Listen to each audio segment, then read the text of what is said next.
You're watching the Tesla Life with your host, Mark Coughlin.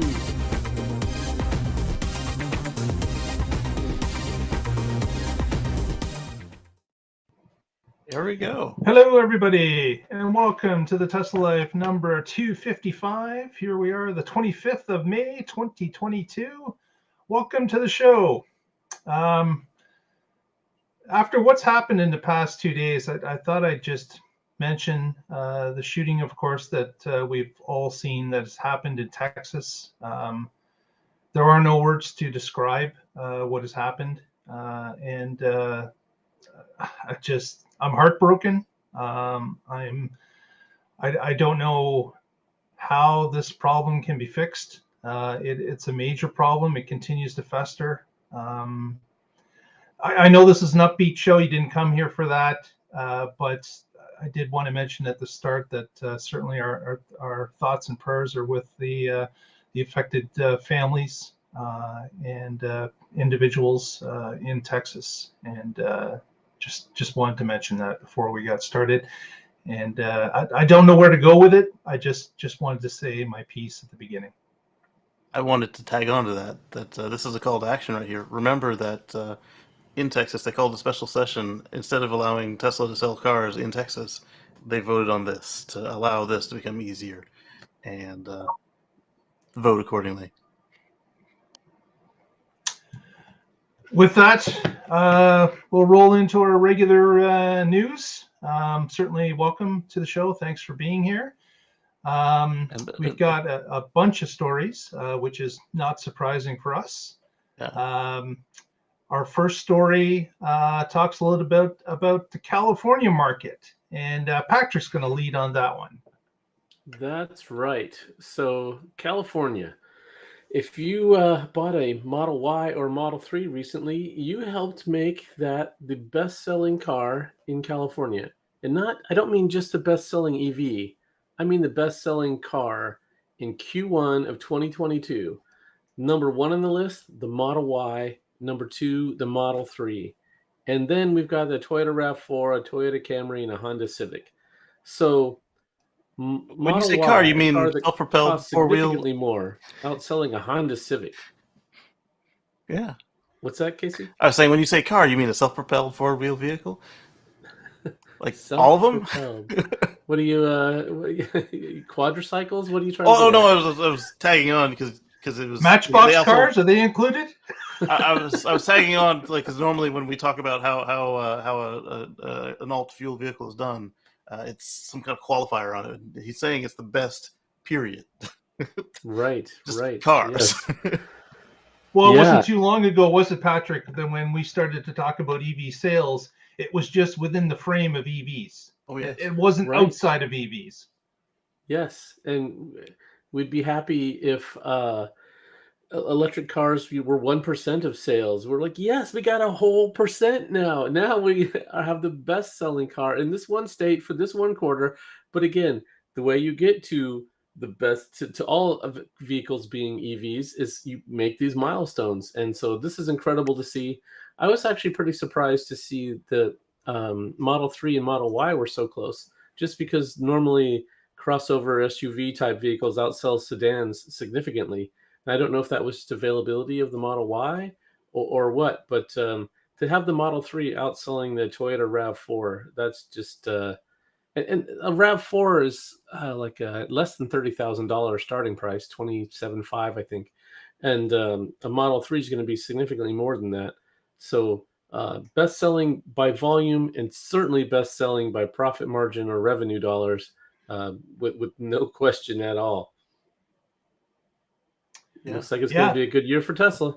I think the future is very bright. It's another milestone reached, and we've heard even numbers of getting close to 15% of vehicles sold within certain regions of the country. So that's just one car maker. That's just one EV car maker. So this is just one of those milestones that we're just adding on, and records are going to continue to be broken as far as I can see, as long as we can keep production up. and Mhm. we can keep that supply chain working. I think the Tesla is going to be smashing a number of records in the coming quarters.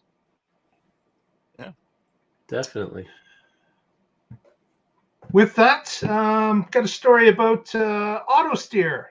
So we know Yeah. that since the vehicles lost their radar sensors, and we just went to the Tesla Vision, an all vision thing for monitoring the world around the car.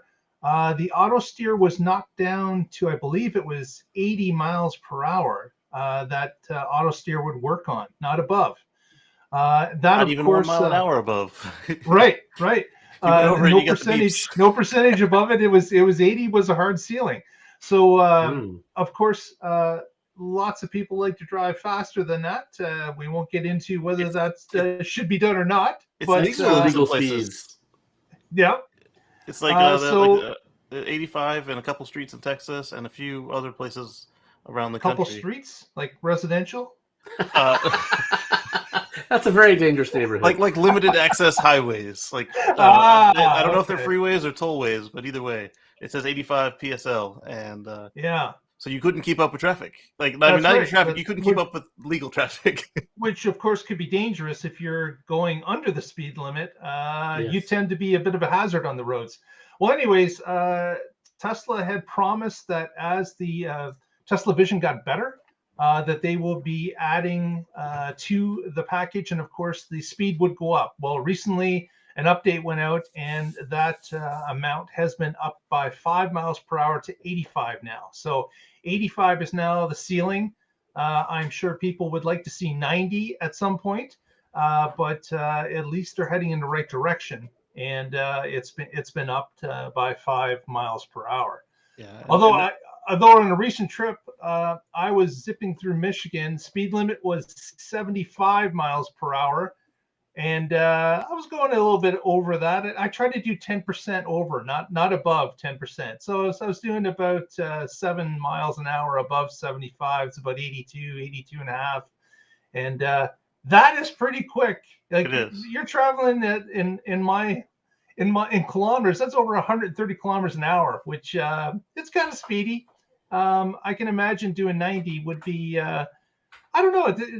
It's on a straight road, no problem, right? But Right. you throw in some curves and stuff, and that's getting questionable. So, but happy to see at least that Tesla Vision is proving useful in that they can up it, and now they're at a point now where it's 85. So we'll see if that increases any further as we go down the road.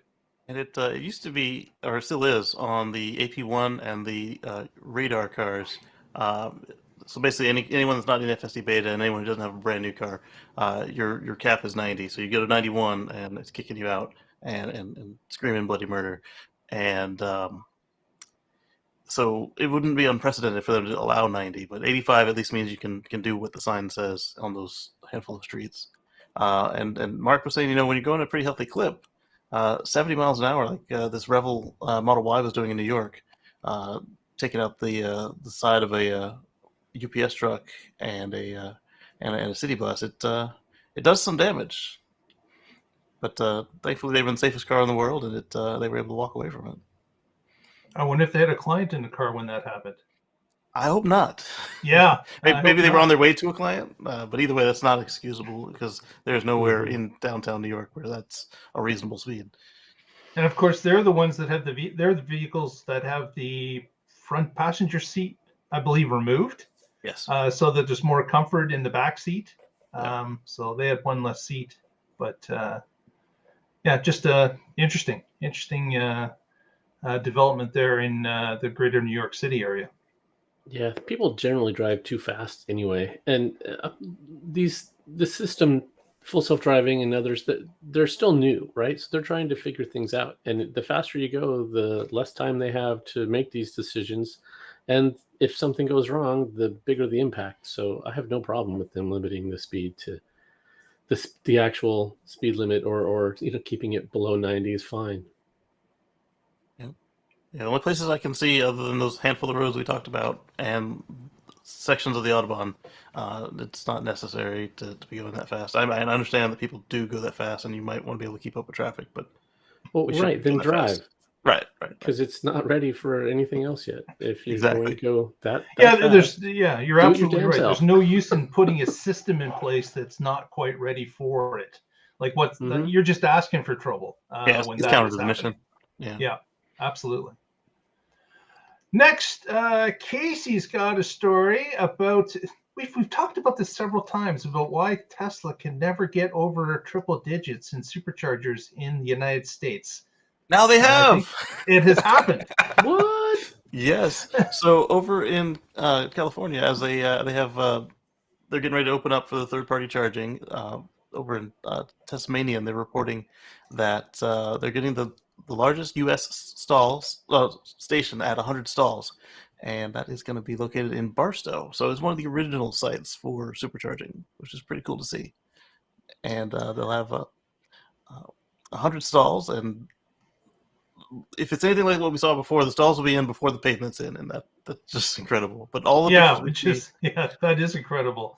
Yeah. They're actually having the hardware put in, and it's like people are driving into a dirt road to plug in, because pavement coming. For those who don't know, for those who maybe don't know the geography of the area, Barstow is basically halfway between Los Angeles downtown and Las Vegas. So hugely popular route.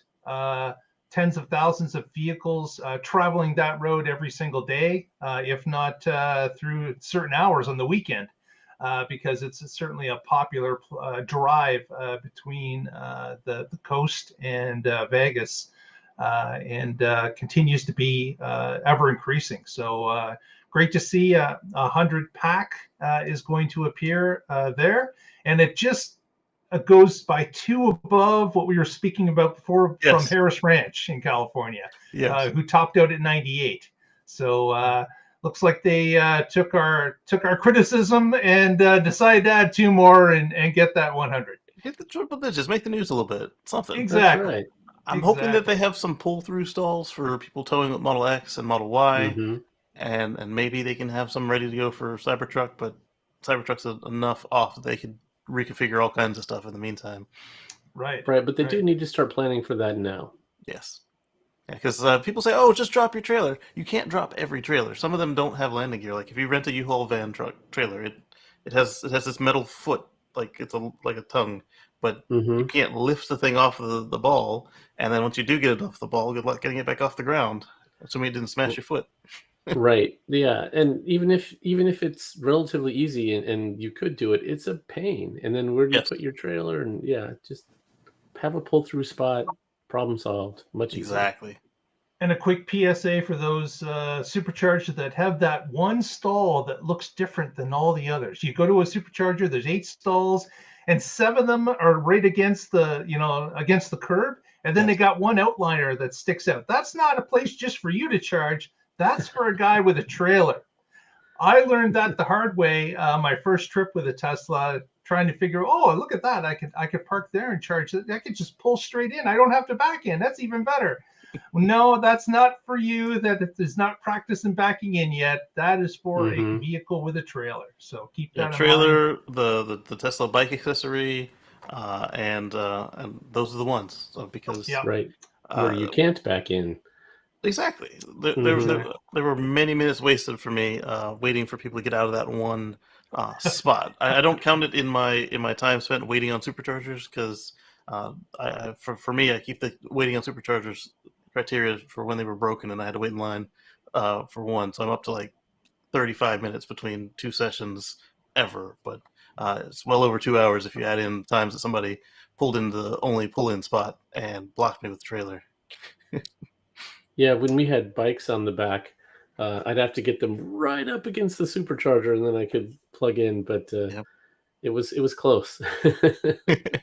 Don't want to crunch the bike or the superchargers. No. Neither one. Next, Giga Shanghai's made an announcement, and Casey's got that for us. Yes. So Giga Shanghai was operating in what was called closed loop, and I was like, "What the heck is closed loop?" We've been discussing it all this time. Closed loop is when they live in the factory. I don't know if it had the name and nobody used it or what, but that is going to happen until the middle of June. But they're going to go back to full speed next week, and if the other factories are any indication, they might even go to 2 shifts or more while they're locked in. Yeah, so this, of course, is because of the COVID-19 continual pandemic, Yes. and of course China's zero COVID rules, very strict on if someone gets it. We're talking about apartments and blocks being locked down for a 14-day period. So this is to combat that, and of course Tesla was shut down for a number of weeks as the virus spread, and they went to this closed loop system where they and their suppliers work together to have the workforce not interact with the general public, which of course, as Casey mentioned, meant that they're basically in the factory 24/7. They don't leave, they don't interact with public outside. They just basically have their downtime and go to work. Everyone you work with is your bubble buddy. Yep. Dorms are set up. There's strict protocols for anyone that has to go outside and what they have to do and can't do. So this is something that allows them to continue to make cars and not endanger the employees with the virus on the loose. So to the middle of June, right? That's the middle of June, yes. And I was looking at it in this like rosy, happy, like, apparently Tesla treats their people in China a lot better than some others, because I was like, oh, you get to have a nice bed at work, and you get 4 square, and your family gets to take the money that you're making, and they can buy food rather than having to rely on the town councilman to come drop something and hope it's enough and safe. And I was like, oh yeah, that sounds like a great idea. And then Apple, well, not Apple, but Foxconn, making the iPhone, they tried this as well.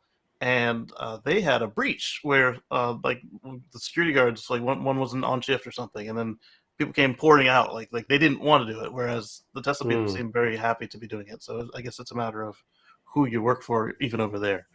Yeah. Yeah. Anytime you don't have freedom of autonomy, it sucks. Yeah. And there's levels of how much it sucks for sure, but that's just horrible. Well, what are you going to do? That's the Chinese government and their policy. So right. Well, the way I always framed it was like, the Tesla people can choose to live in the factory and provide for their family, or they can stay home and be hungry. But it doesn't sound like the Foxconn folks really got a choice based on the way they reacted to the ability to stream on out of there. Yeah. Yep. So speaking of Giga news, Giga Berlin started their operation of their second shift. So that is more of course, Berlin starting to get into its own stride and ramp up production. A second shift bringing more jobs to the location, to the area, and also being able to start fulfilling some of those Model Y orders in Europe and other places. So it's welcome news based on the backlog of orders that we have seen recently with Tesla, and that with the Shanghai trying to ramp up, and of course Texas attempting to do so as well, and Fremont trying to work over capacity are all things that are going to contribute to this year's end numbers. So I was surprised to see that Berlin is running a second shift before they do the ramp. But I mean, I guess it makes sense, because then whatever you learn on shift 1 or 2, you just move it to the other one and then continue your ramp. Exactly, and then you should, in theory, ramp up a little bit quicker, because both shifts are on par or close to being on par with each other. And will that be a linear expansion of the exponential expansion?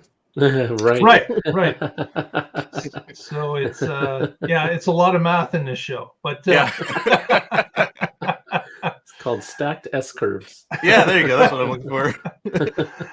So yeah, that's great. Berlin is moving with a second shift. And another related note, we talked about this some time ago about Tesla buying a railway in Berlin. Yes. They've worked a little bit more on that abandoned railway that they're, I guess, or updating, I guess is what they're doing. Some maintenance has to be done, but they are still planning on opening that up as a option for employees to be sent by rail car into the plant from the downtown. So that's another thing that will be coming.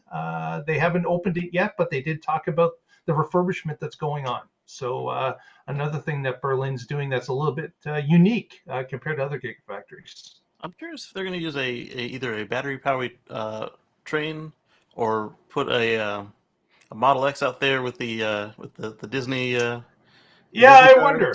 I wonder if it'll just be a regular. Well, of course they're going to have to abide by the rail car itself, right? Because the track is a certain gauge. Right. The rolling stock would be a certain gauge, so they're, Well, if a Model X couldn't pull that type of weight, then they're going to be out of luck on that. I'm wondering, like the power company, they get the trucks with the wheels, and then they've got the train wheels. Yep. That'd be fun to watch. That would be interesting to see a Tesla vehicle with train track wheels, steel wheels on it. That would be really interesting. And I see one going up and down the railroad tracks here every once in a while. And I'm just like, what is that truck doing? Oh, okay, they're supposed to be there. But my first thought is like, what? No, that's not right. Right. I'm just hoping that they don't get a diesel locomotive, no matter what their solution is. We didn't even think of this, but Hockey Day put up the semi train. Yes. So they've got all the power they want with a couple of those prototypes. Yeah, so, that's got a little bit of torque. Yeah, I wonder what that would look like, because you'd have to have a 6x. That'd be cool. Exactly. Yeah. So here we have a light rail system, and it's all electric. But then there's one train that goes from Beaverton down to Wilsonville, and it's a diesel locomotive. And I was asking some people that work at TriMet, the group that runs it, like, why the hell do you do that? Why don't you put a light rail on there and run electric? And it's because it's a different gauge track, and they are leasing the track, and their other parts of the track have the similar heavy gauge vehicles on there, and so by law they can't have light rail on heavy gauge tracks if it could interact with others. And so anyway, so there's this one part that's diesel, and it's still, if you do the math, a diesel train is pretty efficient per passenger. But what is it that I'm looking for? I'm looking for a future free from fossil fuels. That's right. Yeah. So even the diesel trains, those need to be replaced with electric at some point. Absolutely, and we've seen examples of local freight trains that can do that. And sorry, there's a baby crying. Dad brain kicked in. It did.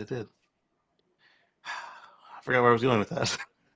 Examples of trains. Yeah, so they've already got approval for that to be a passenger train, so we know they're going to use the right thing there. But we also know they can make electric trains because we've seen them, so it'd be cool to see them do that. Well, let's get that third shift going first, and then we can worry about putting an electric train on. I remember what. So the fuel economy of a freight train, a fully loaded freight train, is 1 gallon per 100 miles per ton, I believe. So really fuel efficient, but still fossil fuels. Right. Absolutely. Absolutely. Well, next, Casey got a little story about FSD updating and some new things that have happened with the new release. What's that? Yeah. So the FSD beta 10.12. Nothing and 0.1 came out, and with 12.1 you get to be able to see the turn signals in other cars, and you can see doors that are open on other cars, and Mark's got some pictures for us here, and it's a lot more impressive to watch. Like it also shows you like that it knows what's going on with turns. They've re-rendered all the vehicles. Like you can see, there's the SUV with the door open. Mm-hmm. You can see all the non-Tesla cars have wheels, and they don't look like key fobs sliding down the road. So far, the only people who actually have it installed in their vehicles are Tesla employees and the safest drivers who never had to take the Tesla safety test. What? You don't sound bitter at all. Not at all. So those are their social media influencer folks. Is that who? Oh, they weren't all social media before they got this. So some of them became social media after this. So I don't want to say, oh, it was only the people that Elon liked. There were a handful of people who were randomly selected, as they said, but a lot of them were people who went on podcasts with Elon or talked to him on Twitter all the time. It's just like, Well, they do need to roll it out to some folks first and see if it fails miserably before. Well, they did with the 12 point nothing. That one didn't go out to the safest drivers. It went out to Tesla employees, and then they quickly realized they wanted to change something, so they changed it, and then got it a little wider. Right, and you also don't know what's being rolled I out. do in got shadow salt. mode. What's that? JT said I got that salt. I am a little salty. Yeah, definitely. Yeah. Get the popcorn because we got the salt. But from what I've seen and heard from the accounts, that it's substantially better than 12.11.2, and even including people who don't have those miraculous California commutes that, oh, I didn't have to touch it at all, blah blah blah. They say that, and I have to touch it like 2 or 3 times, but still, it's better than it was. And then one of the OGs, Lisa, she has a Model X like mine, and she said that it's still having trouble making left turns. We don't know if that's because the X is so much bigger than everything else, or if her area is just not as optimized as the Southern California guys. Right. So this is cool. So like the turn signals, you're never going to get that from LiDAR. Right. Because LiDAR does not perceive at that frequency in visible light, and cameras can. So, and the door opening, that's one like, oh, of course they're going to need that. That's a good indication of something's happening there that you need to avoid. Right. And the car's done open doors for a while, but it never told you that it saw them, and you're like, what do I do? And then it goes around, or it's like, keeps going, you're like, ah! Right. Yeah. So people were taking over just because they didn't know that it knew, and now they'll know that it knows because it's on the display. Right, and that's the whole point of the mind of car. You can read the car's mind, and if you can't read the car's mind, then if you're good, you're gonna err on the side of caution. And you're gonna second guess. Absolutely. Yeah. Right. Yeah. So that's kind of interesting. What I'm waiting for is the new graphics that will show an actual other Tesla in its own color on the screen. That will be mind blowing. I'm sure they already know. Just show us. Yeah. Yeah. Exactly. Exactly. And I thought they could have kept the key fobs, the key fob vehicles, but the graphics look nice. But that would have made the other Teslas showing up even more eye popping. Yeah. But with a little splash of color, I'm sure it'll look fantastic. You know, be even cooler is if they show up in for the new cars that you can specify your color. If they show up in the color that the person has picked. That the person has picked. And I'm sure they will do that. Like I am sure that will be a choice. Because they're already talking to each other to determine the traffic. Because like if you notice that if you find a road that doesn't have the traffic sensors and a couple Teslas run down and then they slow down from what they should be, all of a sudden your map has changed, assuming that you have the premium connectivity kit. Yeah, there's certainly some data sharing you'd have to have enabled and some other stuff with that, but that would be really cool. Yeah, absolutely. Speaking of the autopilot visualization, I was driving the other day, and I looked down at the screen, and there were like 40 cars to my right. Yes, and I was like, "What is that?" There's a parking lot. No, it was a car dealership. Oh, but I was driving, and so I was like taking the turn and worrying about my lane, looking at the other cars. I wasn't looking at the car dealership. And then when I glanced down at the screen when I stopped at the light, I'm like, what are all these cars pointing at me for? And then when I looked, I was like, oh, okay. Because in my mind, those were not being driven. They were not part of the road. That I wasn't. So my mind just filtered them out. And that was just like a bit of a shock. Yeah. Oh, they also updated the models for pedestrians, motorcycles, and bicycles. So the bicycle doesn't look like a small motorcycle anymore, and the motorcycle looks kind of cool. Yeah. Cool. Yeah, lots of nice improvements. Next, we're going to talk a little bit about that another supercharger. This one is going to be, and there's a bit of confusion out there. Some people thought it was supposed to be in Santa Monica. Others had heard it was West Hollywood. Well, it's kind of both because it's on Santa Monica Street, which is about 13 miles away from Santa Monica, the city proper, and it's in West Hollywood. So this, of course, is the brand new Dine and Dash supercharger that they're going to be putting in West Hollywood, where it'll not only have, I believe it's 28 superchargers, Yes. but it will also have a restaurant that you can get takeout to your vehicle, or you can go in and eat. Yep. And since it's in Hollywood, of course, it's going to have two 45-foot theater screens that are going to be above the bank of superchargers that you can see from your car spot. You'll be able to see one of them. And for the people in the restaurant, it's going to be 3 stories, 2 stories, and a rooftop. And you'll be able to eat and watch these movie clips that they're going to put up, about 30 minutes. It's going to run from 7 a.m. to 11 p.m. For the movie clips. But of course, the supercharger will be open 24/7, just like all of them are. Yeah. And they are looking to break ground on this shortly. So, and if we saw anything in Santa Monica, man, they fired up that new supercharger in Santa Monica proper real quick. So we'll see if construction on this happens with the same vigor as it did in Santa Monica. But this is the famous drive-in movie restaurant supercharger that Elon has been talking about for a couple of years now. I was told that Elon doesn't keep promises. Well, we all know that Elon runs on Elon time, He does. but he typically comes up with these things, and eventually, they come true. Yeah. So got a couple of pictures to show here, and of course, this is from our friends over at Drive Tesla Canada. Yeah. There's the exterior of the restaurant, showing the 2 stories and rooftop, and then down here we've got a schematic of inside the restaurant on the first floor. Yeah. We have the actually this is the 3rd floor with outside seating that will be able to see the screens. And then here's an overall map of the property. And in red, these rectangles here, those indicate the 45-foot screens. Oh. So you've got a bank of superchargers that are below the screens on each side. And of course, if you're sitting in your car, you could see the opposite screen from just sitting in your car, or of course, being in the restaurant facing out, or being out on the patio on top.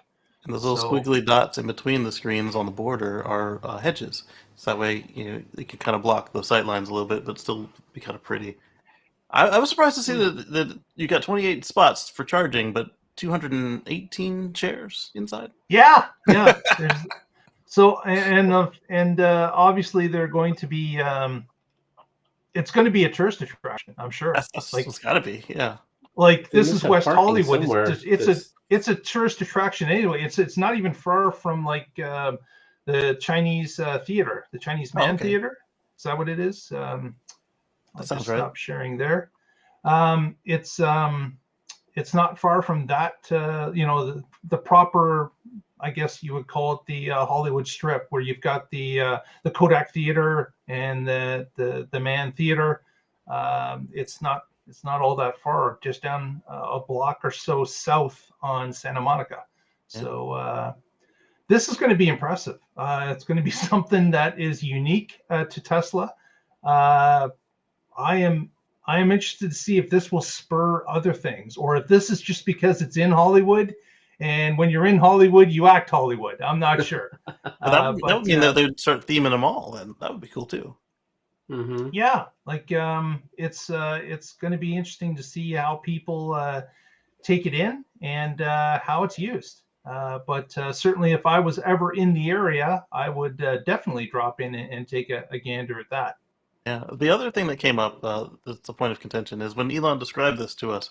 At first, people were wondering why you'd have feature-length films when people are trying to charging it out. Then he specified they'd have special cuts of the movies. So then the question came, who's making the cuts? And he's still stuck with the special cuts idea, but since you're in Hollywood, why not have that format just for superchargers? You got a 30-minute slot. It's obviously not going to play cartoons or something, or like just TV episodes. But why not something that is more appropriate rather than cutting down a movie? Just make a movie for that format. Oh, interesting. Yeah. I'm trying to think. Okay, so we're going to have some stuff from Spaceballs and some stuff from Monty Python. What other some of Musk's favorites? Maybe the Cowbell, Christopher Walken.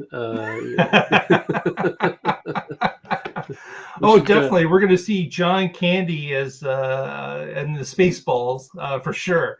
That is definitely going to be, and of course, Ludacris and Plaid and all of those Right. jokes will be combined into a clip, I am sure. Oh yes. Yes. Now this would be interesting, just like they did with what was Project Love Day. Yeah. Oh, that would be awesome. They could use those. They could throw some of those in there, but I was thinking they should have if they want it to be 30 minutes, put it out to fans, make a 30-minute supercut, and we'll watch them and vote on them. And although there might be a problem with having the rights to some of those movies. Yeah. Maybe that's not such a good idea. Yeah. It would have to be original content, or yeah, the copyright lawyers would be all over you. Damn, too many lawyers. Yeah, so we'll have to see when this breaks ground. I went and took a look on Google Maps just to check out the street view of the area, and Google shows it as looks like an old fast food restaurant, Shakey's, I believe it was the signage that was there. Not sure if it's up to date, if that's even gone at this point, but that's what Google Maps shows. So we will see. We will see as it begins. There was a restaurant around the corner from my grandpa's house before he passed that they were called Shakers, and they had the best milkshakes. Maybe it was Shakers. Yeah. In fact, Casey, I'm not. Not sure. Shakey's is a West Coast pizza place, I think. Just where my mind association went was delicious milkshakes. But yeah, if I'm ever in the area, I'm definitely going to stop by. Go sit at the rooftop table, have a veggie burger, cerveza, as long as I'm not driving, of course, and and watch a few fun clips. This should be a nice day. Absolutely. Next, what do we got here? More Gigafactories. Yeah, another Gigafactory story that Patrick's got for us. Why did you send these people to Texas, Mark? That's right. Yeah, so the message must have gotten confused. These guys were supposed to go to Berlin, and they're a little late too. So this is from Inside the EVs, and it's titled "Environmentalists Are Trying to Stop Tesla Giga Texas Expansion." And just like with many of the other environmental groups that are coming after Tesla, I suspect that some of them are AstroTurf groups and really don't care about the environment. What they care about is stopping Tesla, and because that's what they were funded to do. But I was trying to find out who is actually behind this, and this article that did not say. It just said a number of environmental groups and activists, but it didn't say name and shame, baby. Which ones. Yeah, so I mean, if you want to come out and do this, stand proud and say who you are. And so they list a bunch of concerns like Tesla filling in ponds. Well, okay, these were sludge ponds from the concrete factory that used to own this. Where was your concern then? Yeah. And then they're also concerned with toxic battery cathodes getting into the Colorado River and affecting the water supply. Well, lithium-ion batteries are not toxic. These are not lead acid batteries. So that's not something that you have to be concerned with, which really, again, gets back to my point of, are they really concerned with this? Are they just looking for excuses to try to slow Tesla down because of other reasons? And the last thing that I wanted to mention here is they also were annoyed with the lack of progress on the ecological paradise that Musk promised would be at Giga Austin on the Colorado River. And so they're still building there. In fact, that's exactly what you're trying to stop. And I can understand how building a park for pedestrians is not going to be the first priority when you're trying to build a new factory. Well, especially if you had to keep redoing it every time a big truck rolls through with like a load of gravel or something. So yeah, there's ways that you construct things, and of course, landscaping is the last thing that typically goes in any construction project. Yeah. Yes, especially if they bring in any of the native endangered protected plants. Now you got to like build around them rather than just put them there so they can repopulate after you're done building everything that you need to build.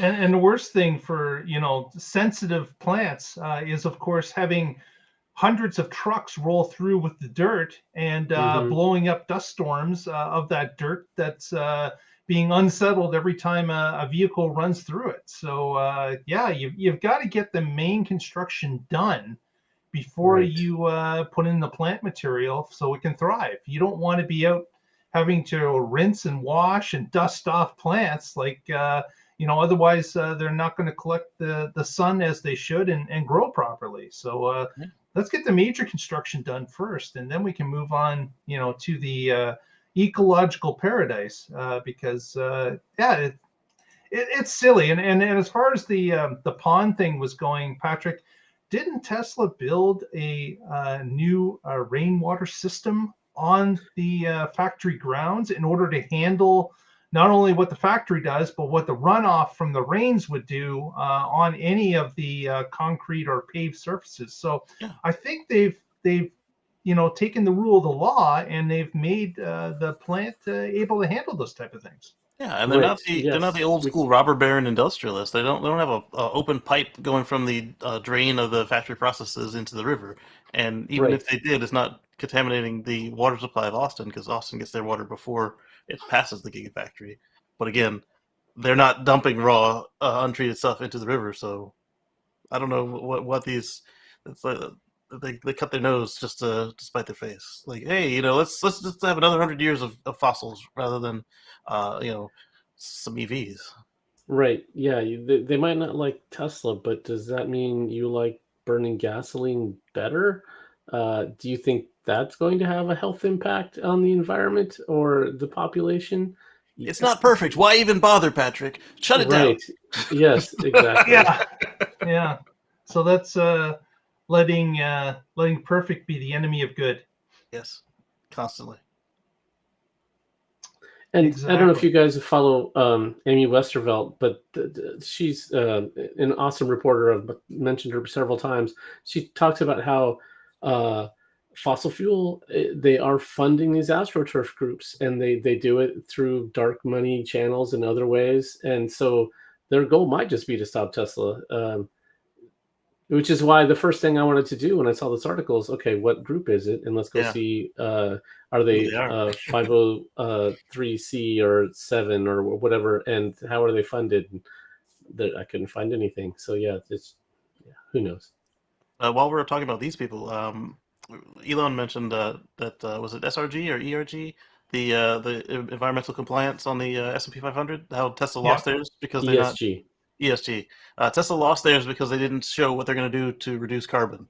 But yet 6 oil companies got added at the same time that Tesla got lost. Yeah, like Exxon took over their spot. Like it's absolute insanity. Yes, it is. It's just crazy. And of course, it just seems that that the big oil's against us at all times. Like that's really what it seems like when you have Tesla replaced on that list by Exxon. It just infuriates you. It makes no sense whatsoever. Mm-hmm. It's greenwashing at the highest level. And when Tesla doesn't say what they're doing to increase their positive impact on the environment, they're producing electric cars. They have been since the beginning. Like, how Hmm. can you not get any greener than that? Like, Right. Right. And solar panels to power said cars, oh, which it's is just exactly what's insanity. happening right now at my house. Right. Yeah. Oh, we had our second month in a row at the South Carolina house with no gas bill and no electric bill because of the Nice. overages. Yeah. Yeah, so when people are buying ESG funds, they think they're doing the right thing, and you pay or you buy funds like that because they've been professionally vetted, and so you don't expect to have five oil companies on there. That's just ridiculous, and you can't blame people who are buying those funds because okay, this says it's environmentally responsible, socially responsible, and a well-governed company. Great, those are the kinds of companies I want to invest in, and now I'll go on and live by the rest of my life. Well, but it puts the whole credibility of S&P in question. Like, how do I trust anything that comes out of them when this is what they consider to be environmentally responsible? This is just ridiculous. Yep. Absolutely. Well, let's move on to a more of a good news story. Yeah. We've got a company, a property developer in Springfield, Missouri. And what they've decided to do, and we've seen this story with a few others as well, is they're getting on the Tesla train to allow people to basically have a carpool where the development will have a few electric cars available for the people that live in those residences. So you purchase a house at this particular location, and then you have the option of signing up for the Model 3 that they have purchased for the people that live there. And you can rent it out and take it on your day trips or whatever you'd like to do. I'm sure there's an application that you can flag how long you're taking it for. And you're basically booking the car for the hours or day that you wish to use it. So again, many people realize that they don't need a car every day, if not every week. Right. And a community like this can be ideal, where you can just basically use a resource that is shared amongst the people that live there. And of course, cut down on your footprint all across the board, not only in costs, but in use of a vehicle that can be shared amongst a number of people as opposed to sitting in your driveway space for 95% of the time. So kudos to this development group, and hope to see this continue to grow out to others. Absolutely. Yeah, and this just is a good sign that they're probably not going to have a you can't charge your EV here policy. Right. Like some of the less smart places have had. Right. Right. And if they use the new Gen wall connector, they can actually tag it to your VIN so they know who to charge for the electricity. Oh, cool. Like, hey, this is Yeah. ours. It's free. Oh, that's you? Here's $5, please. Mhm. Yeah. Over the past couple of weeks, we've noticed a few stories about Indonesia. The president of Indonesia had visited Elon at Gigafactory Texas, and there was a few pictures in the media of him in a boardroom talking with Elon. And shortly after that visit, one of the Indonesian ministers had announced that they were close to signing a deal with Tesla for a battery plant as well as car manufacturing. Now, this was from the Indonesian side. Tesla did not make any comment on that particular story. And after that, just this week, there was another indicator that an Indonesian, I guess, what would you call it, an industrial area in one of their main cities, had offered Tesla the ability to set up one of their plants in that district or zone, earmarking some land for Tesla that they could use for a factory. So again, Tesla hasn't commented on this, but it seems like the Indonesians really believe they've got something going here. I don't know if this is good PR for the Indonesian press, or if this if there's actually something going on here in the background. We know that Tesla was not able to come up with the deal with India. Right. Is this something that was on their radar as well? Elon had mentioned that there were going to be some announcements about new factories coming out by the end of this year about where they would be placed.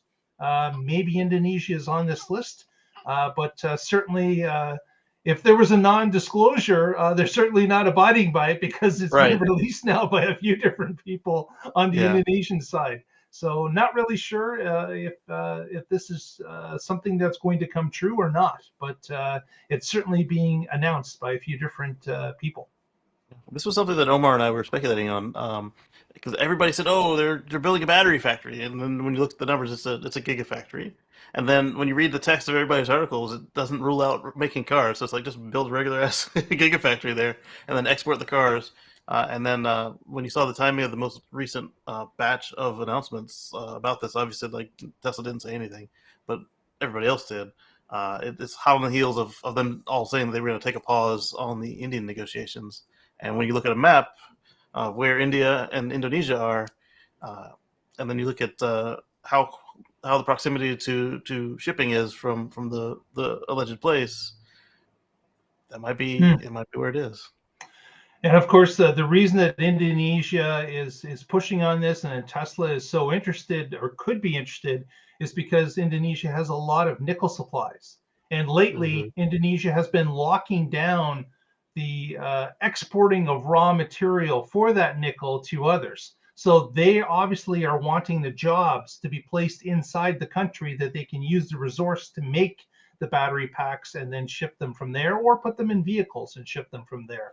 So that's something that Tesla is very interested in locking up nickel supplies across the world, and they've certainly been doing that for the past few months. They've been locking up supplies with multiple countries. Yeah, everything they get their hands on. Right. Yeah. We shall Tesla's see. one of the few automakers to do this way and actually go all the way upstream to get the supplies guaranteed for their purposes, whereas most other EV our legacy automakers who are going to do EVs are like, oh, we'll just buy batteries. Right. Okay, From maybe who? it's not going to be that easy. That's right. That's Speaking exactly of batteries. Right. Speaking of batteries, Patrick's got our next story. Great segue. That batteries. is right. Yes. So as you all probably know, Tesla has a partnership with Professor Dr. Jeff Dunn at Dalhousie University in Halifax, Canada. And they have been working on improving Tesla's batteries. They want longer life, lower price, better energy density. These are the three main prongs they've been working on. And this partnership has been extended through 2026 now. And with the extension they hired a couple more people. And with those new folks, they've made yet another breakthrough. And this time, they've made a battery that could last 100 years. Now, they're not saying on what kind of cycling or what specifically here, but there is a paper that they've published. I was looking at it. It's already been cited dozens of times. So it's going through or already been peer reviewed. It's published in the Journal of Electromechanical Society. So it is out there. The battery is an interesting one. It is a single crystal NMC battery, and it's got lithium, O2, nickel, manganese, and cobalt. So very, very interesting breakthrough. They've got graphs of its performance and how it lasts over cycle time. And we've been talking about how doing things like vehicle to grid and vehicle to home are great. They're very convenient. But if you have a battery that has a limited lifespan, that's probably not a good idea. You wouldn't want to do that. You're going to lose range more quickly. But if you have a battery like this that is super reliable and just it's honey badger, then you can do all those things. and cycle it all you want. Use it. The cool thing about this is, in the past, we've talked about how lithium iron phosphate batteries are fine with this type of, you can charge them to 100%, leave them, you can charge them, drain them all the way down, do full cycles. Whereas lithium NMC battery chemistry has not been as tolerant to that. Well, this makes it as tolerant as the LFP batteries, which is great. They had to sacrifice some energy density to do this, but that's how engineering works, right? You figure out where you can move forward and do the experiments, and that's exactly what they're doing here, which I thought was just really cool and something we should share. Yeah, absolutely. And you know, that 100-year cycle, that's mind-blowing, to be able to have Yes. something that could, you know, eventually get to that. And like you said, Patrick, that eliminates the vehicle to grid problem completely, because you would have no qualms of putting your vehicle on the ability for the grid to move it up and down, maybe pay you a type of dividend when they're using it, or have availability to it. And it would help the grid out, and it would also help yourself out with not only reliability and a backup system, but you can make a little income off of that as well. So yeah, I really look forward to that. It would be something that would be extremely useful to the population.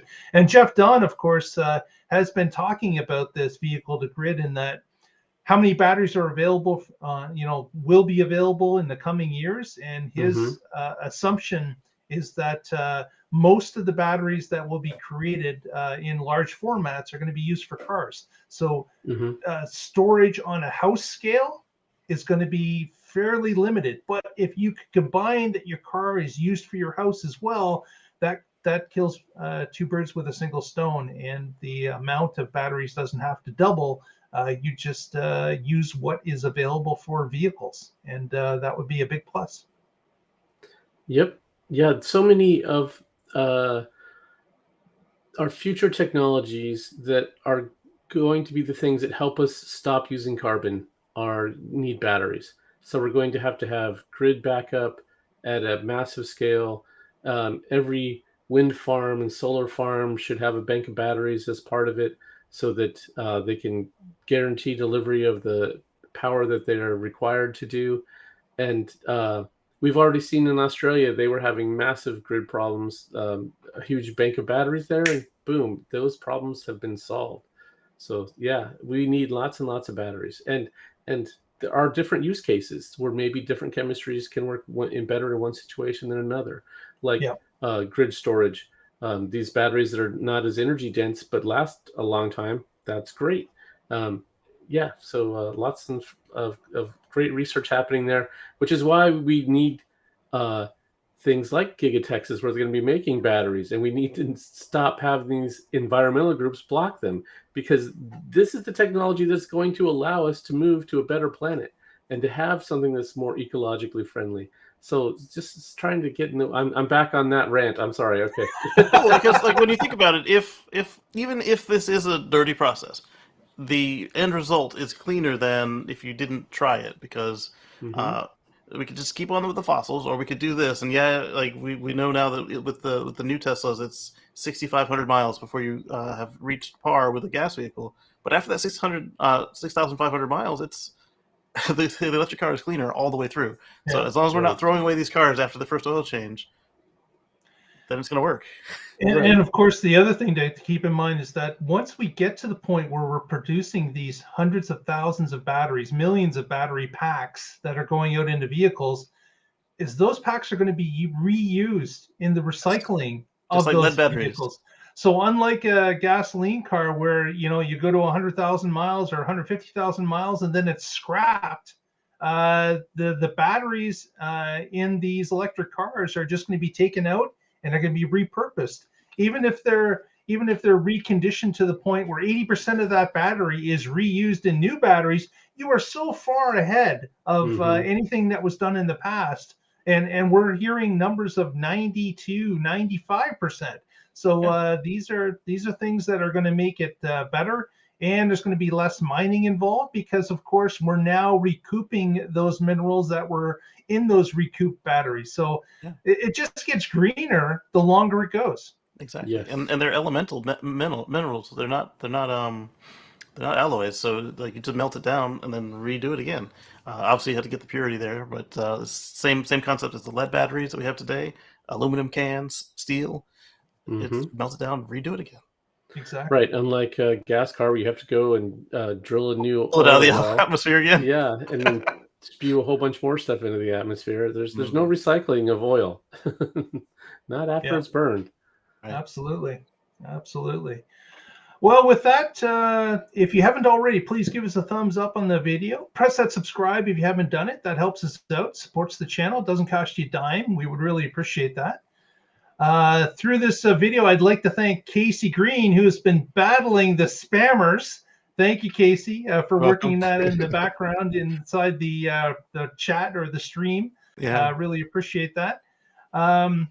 Patrick, any shout outs for the end of the show? No, but my mic just started working. I've been struggling to hear you guys the whole show, and now it just clicked and it worked. So now that we're done, it's working. So Patrick wants to shout out the maker of his mic and earphone. Blue.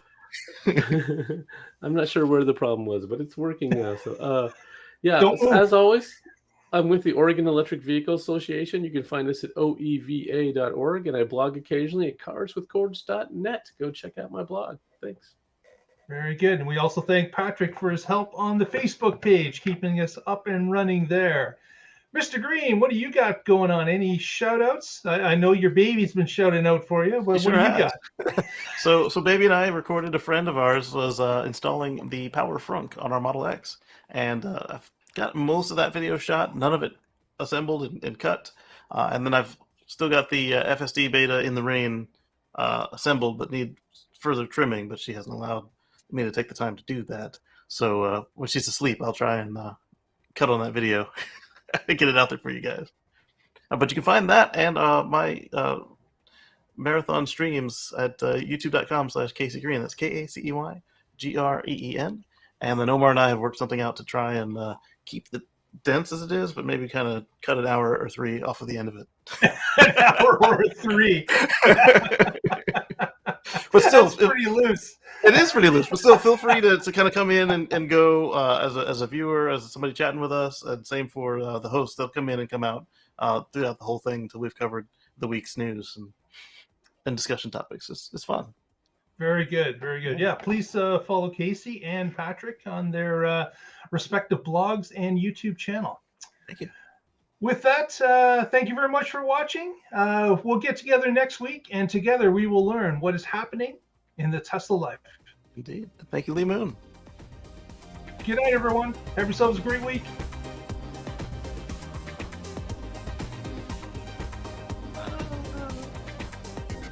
There.